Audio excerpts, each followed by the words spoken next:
Hello and welcome to episode 38 of the Hybrid Fitness Report. My name is Paul Reynolds. My name's Jude Reynolds. And welcome to another episode sponsored by Wadleet and hosted by the HYROX Podcast Network. This week we're going to be talking about some early season, who's been gaining points, because obviously that's what it's all about this season with HYROX. How many points can you get? Can you get into the Challenger division? Can you get into the Elite 15?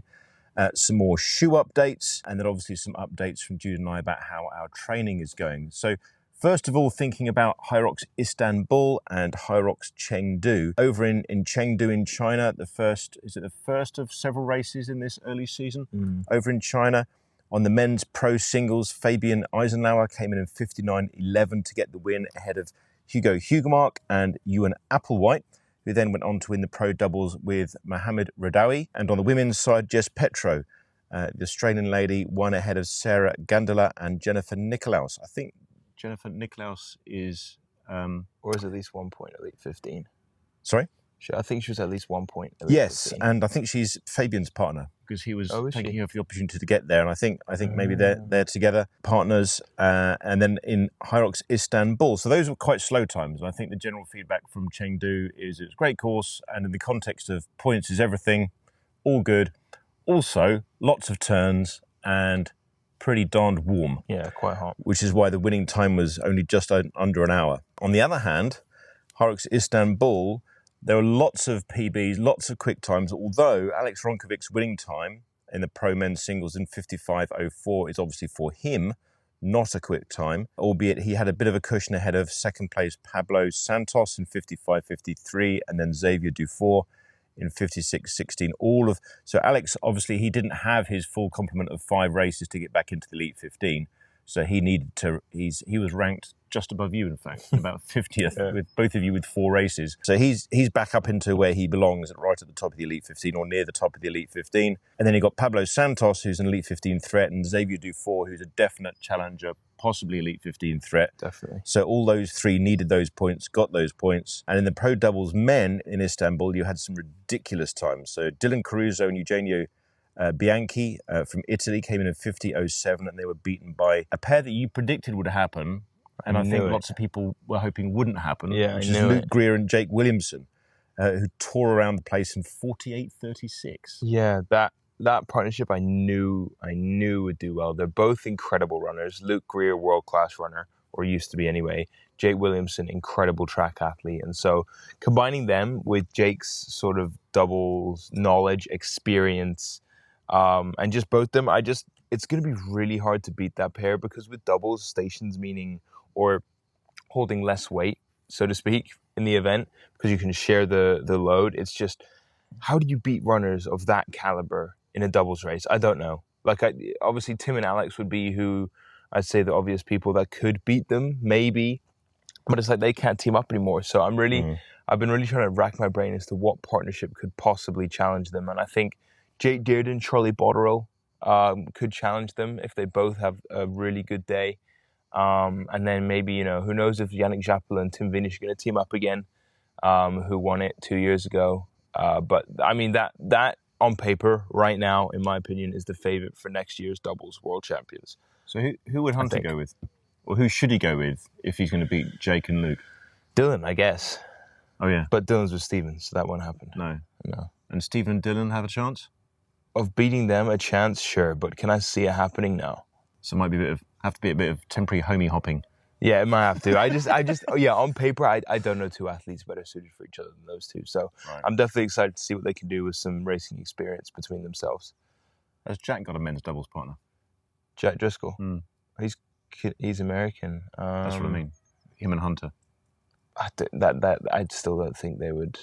Well, their personalities don't exactly mesh. I was just going to say, it'd be hilarious for a personality combat. Yeah, I don't think that they'd get along very well. They might get along fantastically, because they couldn't be more different. Yeah. Yeah, I don't see anyone. I mean, or he could become Canadian and stay with Ryan. Yeah. But then Cole and Frederick, they're going to be one of the favourites for next year. They put down a 49 on their first run together. Well, there you go then. They've got to be up there. So they've got to be up there. I think Fred and Cole, Jake and Luke, Jake and Charlie, and maybe Tim and Yannick if they sort of Stephen. Dylan and Stephen. That's Chengdu. That's Istanbul. What's the next? Is it Chiba? The next one? Chiba. Yeah. So Cole Learns going over to Chiba. A couple of others going over there. John Wynn, Jake Williamson. Yeah. Jake Williamson, I'm interested to see if he can finally put together a good solo race. I say good. He's done a 57 mid before, but for him, that wouldn't be very good. So compared to his standing in doubles, his standing in singles isn't as high. My favorite for that is definitely Cole Learn. But if Jake can fulfill his potential in terms of a solo race, I'd be interested to see what he could put down. He's definitely in 54. I reckon he has to be. Like, his doubles times are crazy. He has to be in 54 shape. Guy. Unless his just energy systems are so specific to double demands, they can't cope with that sort of longer, more continual effort. I don't know, but Cole's definitely which unless he's training super short all the time, wouldn't make sense, would it? But he's still coming back from a fractured foot, so who knows how much that's still impacting him? Yeah. Any thoughts about Fabian's challenger at the moment? That's where he is in the rankings, and Hugo's cusp of Elite 15. That's so weird. Either of those two guys going to threaten to break in. I mean, you've got right at the bottom of the Elite 15. It's kind of a very tight group of people right down at the bottom of the Elite 15. I think, obviously it's a lot easier to qualify for the Elite 15 than it is to perform well in a major, just because you can qualify for the Elite 15 whilst competing against people who are nowhere near that level. Just because if you find the right races and you find, the race that don't have any elites traveling to it, you can gather enough points to avoid the competition. Is that ever going to happen again? Well, yes. You find a race with no elites competing? I mean, obviously the first few races of the season are evidence of that. You had max 3 Elite 15 athletes. You might get loads. But now with all the races coming back into Europe, coming back into the US, it's gonna be very hard to do that. But the ones who have capitalized on it now, I mean, Fabian, Hugo, Hugo's had points for a little bit, but I mean, the ones who come with Fabian, Hugo, you. Not really. I can't capitalize on it if I'm not even in the challenges yet. No, but I mean, you capitalized on the opportunity for points. Yeah. In the relative absence of Elite 15. Yeah, but I can't see either of those right now, if they make it into a major, really disrupting anything, to be honest. Right. Neither of them are about to break into the top 5. No. I mean, top 5 still seems fairly tightly locked down. Dylan, that's Tim, Alex, Hunter, Charlie. Right. It's one of the interesting things about the massive expansion of the sport, with hundreds of thousands of new people every year, and yet those are people coming in, for the most part, to the top 100, the top 30. But Luca's a relative exception, I think, of people who can come in and within 6 months be threatening the top 5. The top 5 have been top 5 for years. I mean, Charlie just like a year, but the rest of those guys have been around for a long time, and no one's right now threatening to start dominating any of them. So a couple of other updates. We mentioned last week that Puma have got a new shoe coming out, which is called... Do you remember what the new Puma shoe is called? I know it has a typical long name, but Jake wore them in his doubles race, so... Do you remember what they're called, though? No. Neither do I. Oh. But I got it written down. You have a lot written down, but not that. I've got it written down. Okay. So the new Puma shoe releasing in January, February next year, is going to be called the Puma Hybrid RCN HYROX Nitro Elite, or the PHRHNE for short, maybe. For short. Is that right? Yes, right. For much shorter. So Nike yesterday came out with their plans to release a couple of shoes. Their competitor to that, the Puma Hybrid RCN HYROX Nitro Elite, or what is it now? Hybrid Nitro Elite. Oh, Deviate Nitro Elite 4s. Yeah. To compete with them, they're releasing something that's going to be called, and I kind of want these to win just because I can remember it, Nike Hybrid Fly. You see, look, no notes. Nike Hybrid Fly. That's all it's called. It's a fantastic name. It says what it is. And because they don't have a partnership with HYROX, they can't put the word HYROX in there. Nike Hybrid Fly comes out April 2027. That's got Zoom X, a carbon fly plate, 2 air zoom units, and a standard foot plate. And then it's companion shoe. So obviously Puma have got what's their training shoe called? Just the Deviate Nitro Non-Elite. Nitro Non-Elite, yeah. Although they don't usually call it the Non-Elite. No. Leave that bit off. Nike coming out with the Nike Hybrid RN, which I assume stands for Royal Navy.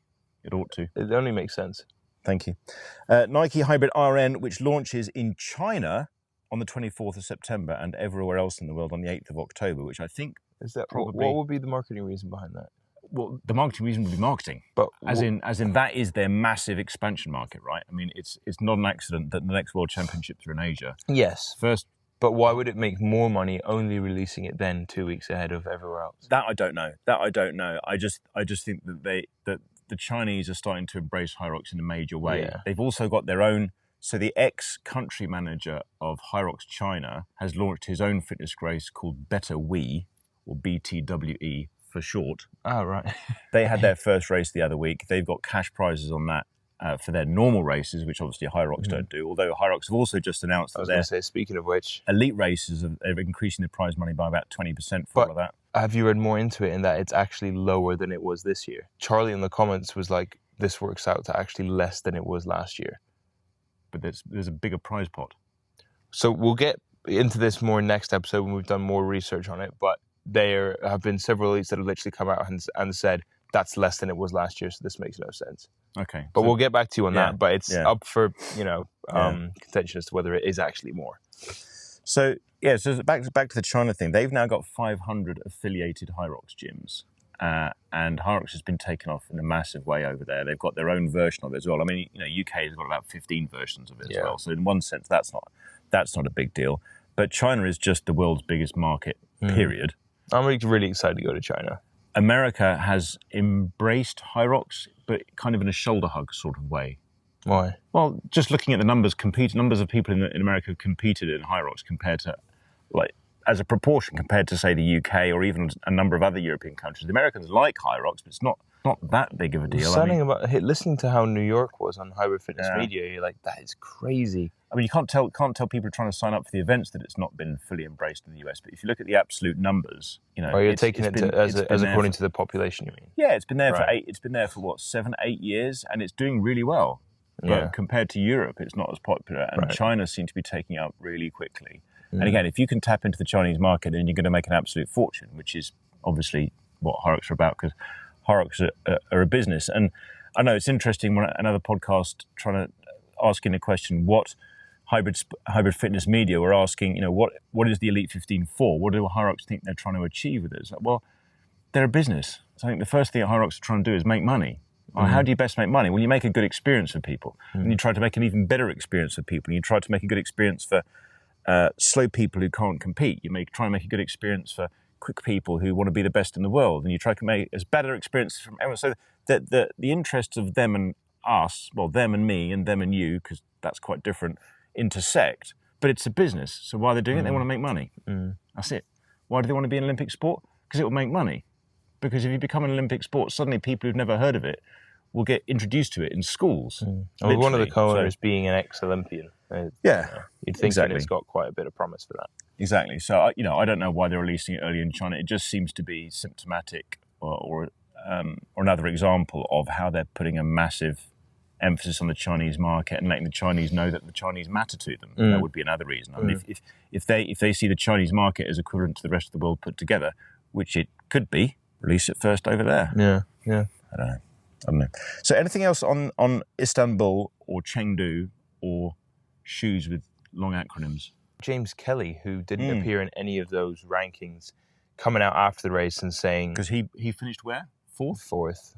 Basically admitting that he's completely burnt out. Yeah. So he got over an hour, which, when I saw him not win the race ahead of, I think it was Fabi, that was the race that he was in. Yeah, I knew something was coming out on his social media about it. And funnily enough, he was saying how he's been going at it full on for too long, and essentially saying he needed a deload week at the very least, or maybe even a few weeks of just being completely off or doing what he wants, which is what most of the elites did after Worlds, which he apparently didn't.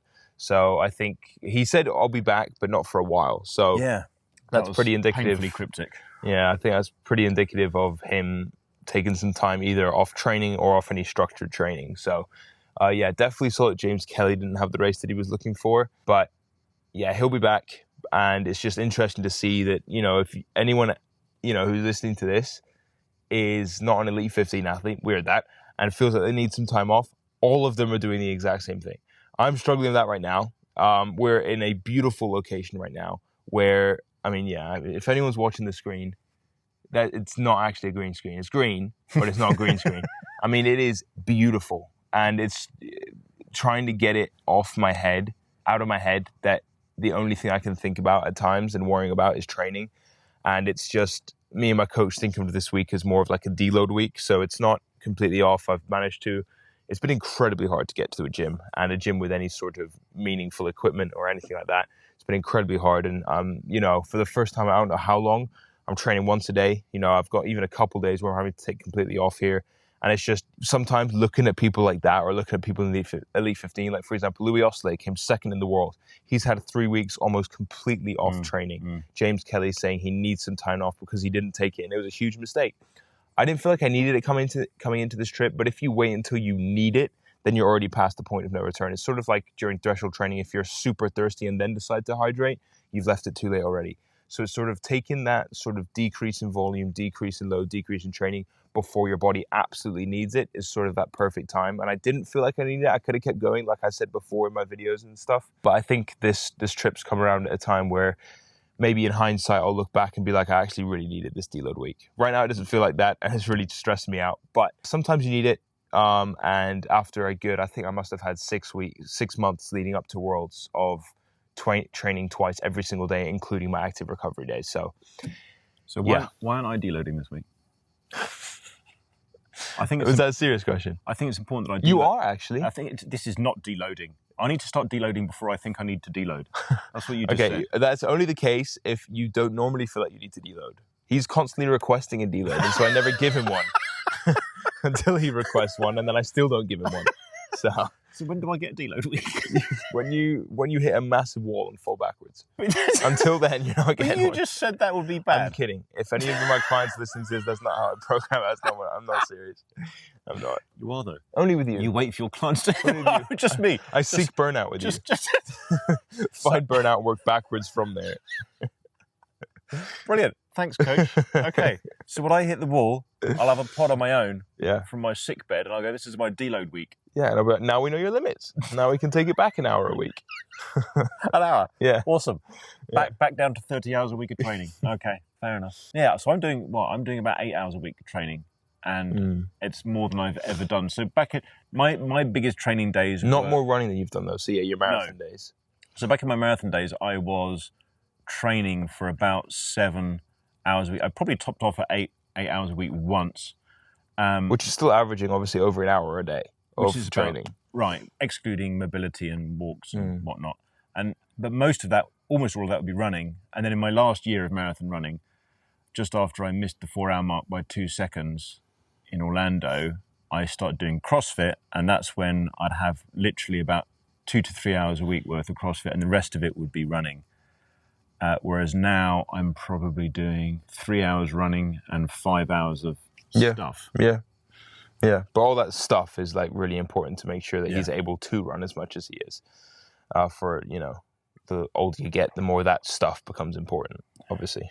Yeah, plus the mobility. So as per the article I put on, I wrote for BoxRock, which is about training. Have you told anyone yet? I haven't told anyone. Well, yeah, go on. I wrote an article on BoxRock. Actually, I've written 2. Yeah. The second one that came out a few days ago was called How to Train, or 10 Tips for Men Training Who Are Over 50. That's a good one. I read that one. One of them was mobility, and I had no idea how important it was. I remember when I was following baseball very closely, and my favourite player was a Philadelphia Phillies player called Chase Utley, and he used to do 45 minutes of back stretches before he did his warm-ups. So I thought it was like, okay, well, when you're injured and old, and he was like 33, I thought maybe that's important. But, for people who are not old, like me in my early 40s, obviously, it's all seemed kind of pointless and overblown.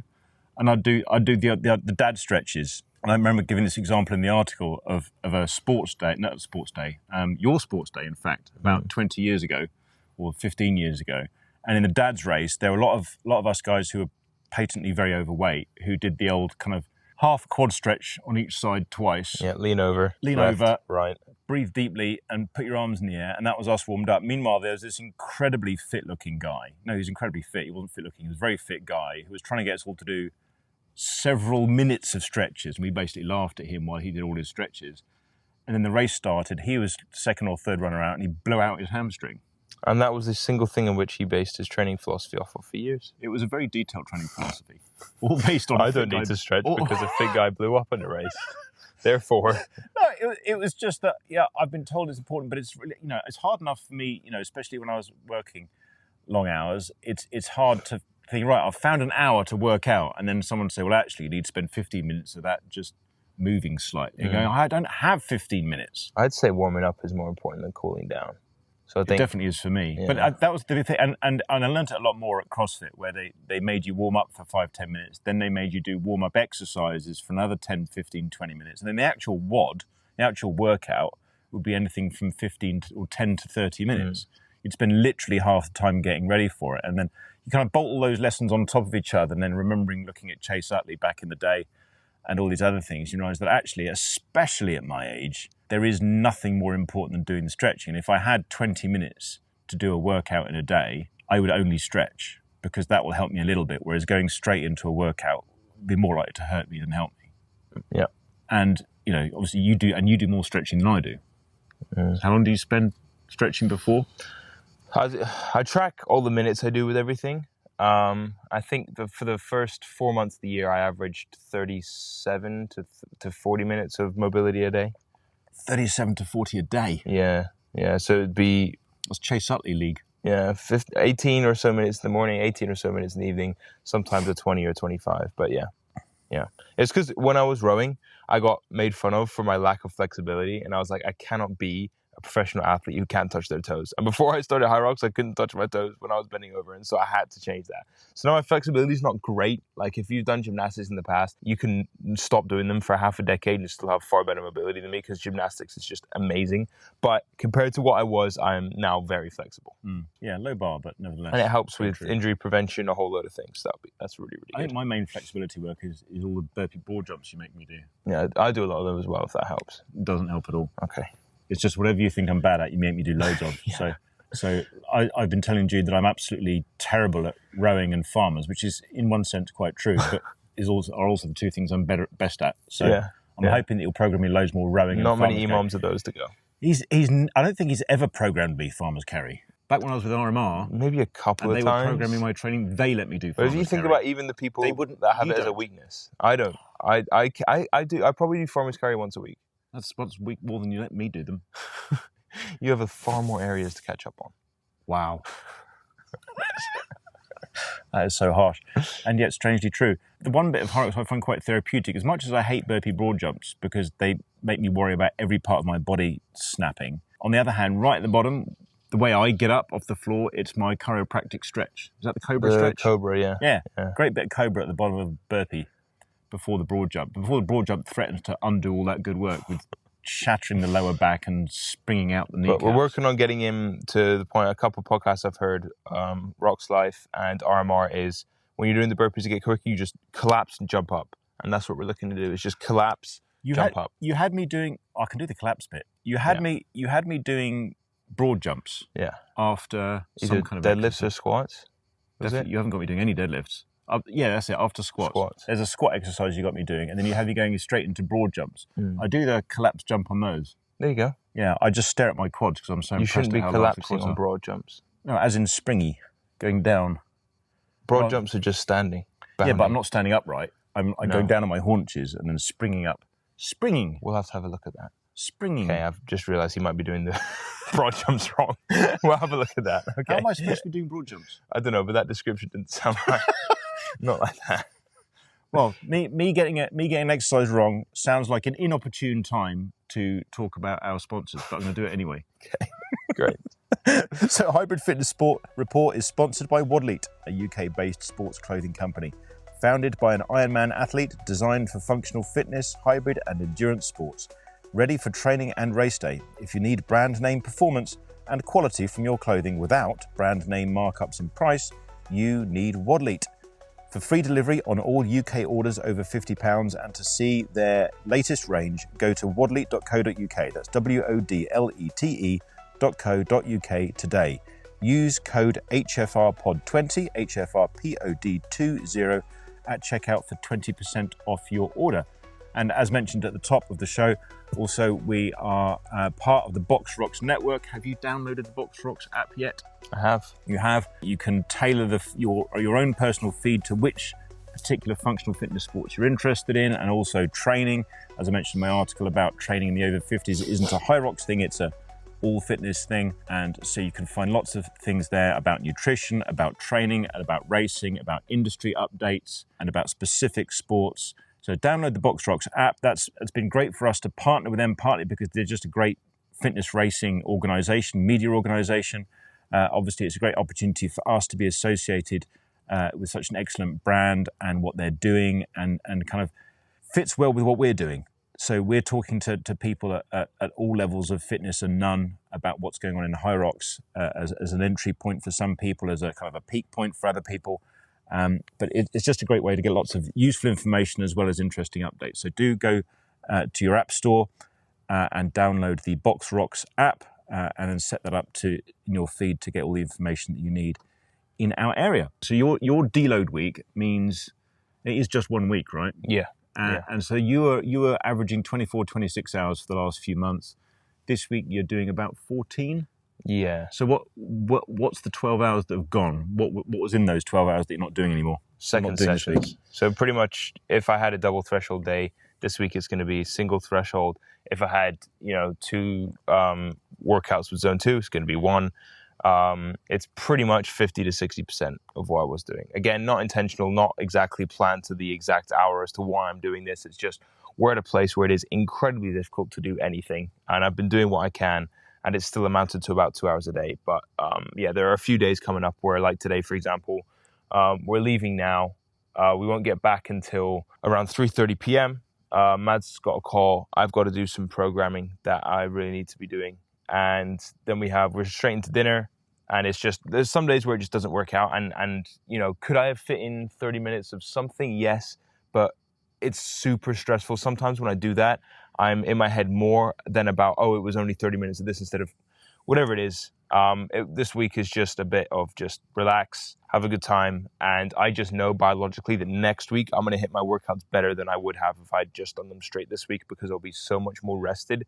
And motivationally, it wouldn't have been possible for me to have been more motivated for a week of training had I not taken this week as a bit of a deload. So it all has its benefits. I'm not going to lose any fitness. I might not gain a whole bunch, but I'm not going to lose a bunch of fitness either. So you haven't gone full oscillator? No, not full oscillator. No. Never go full oscillator. No, no, he took 3 weeks pretty much. Mangling a movie quote there. No, yeah, he took 3 weeks. That was I don't think I can quote it because of the terminology used, but it's from a film. It's quite funny. Straight over my head. Okay, so in the spirit of things going straight over your head, like the ending of this episode, any final words of wisdom for people who are deloading, unloading, afraid of hitting the wall? I think take a step back. Like, if you're a coach or if you know much about training at all and you're coaching clients, or even if you're not, if I was coaching myself and I wasn't in my own head and I stepped back and I looked at my training for the past 6 months and I saw this week coming up, I would say that actually might be overall beneficial to you.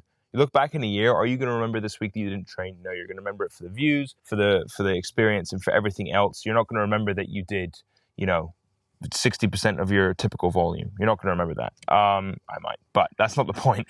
Point is, it's not going to have a big impact on my fitness. Biologically, I know that. I've done enough research. I've done enough studying to know that I'm not going to lose any noticeable amount of fitness coming out of this trip. So it's just being able to separate yourself from yourself and treat yourself as your own client. And it's less stressful when you take that pressure off as well, because you don't necessarily have all the facilities you need. So we have found a gym to work out at. But for example, I had my long run a couple of days ago in the room that was 38 degrees centigrade. Yeah. So it wasn't fun, and there was a lot of sweat on the treadmill, and I was incredibly slow, which is when you're going half a minute slower per K than you're used to, it's pretty miserable. Yeah. And mechanically, it won't be as advantageous, but mentally, that's going to create a little sort of robustness in your head that you wouldn't have gotten doing your fair weather training. Like when I go back to England, I've got a nice regulated gym. It's not perfect, but it's got enough stuff, and it's quite fair weather. Like I can get everything set up as I want most of the time.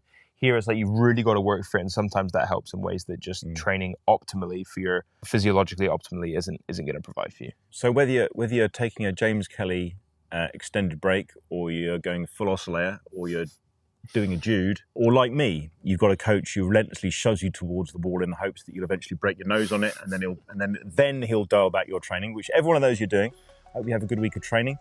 Thanks for joining us. I've been Paul Reynolds. I've been Jude Reynolds. See you soon.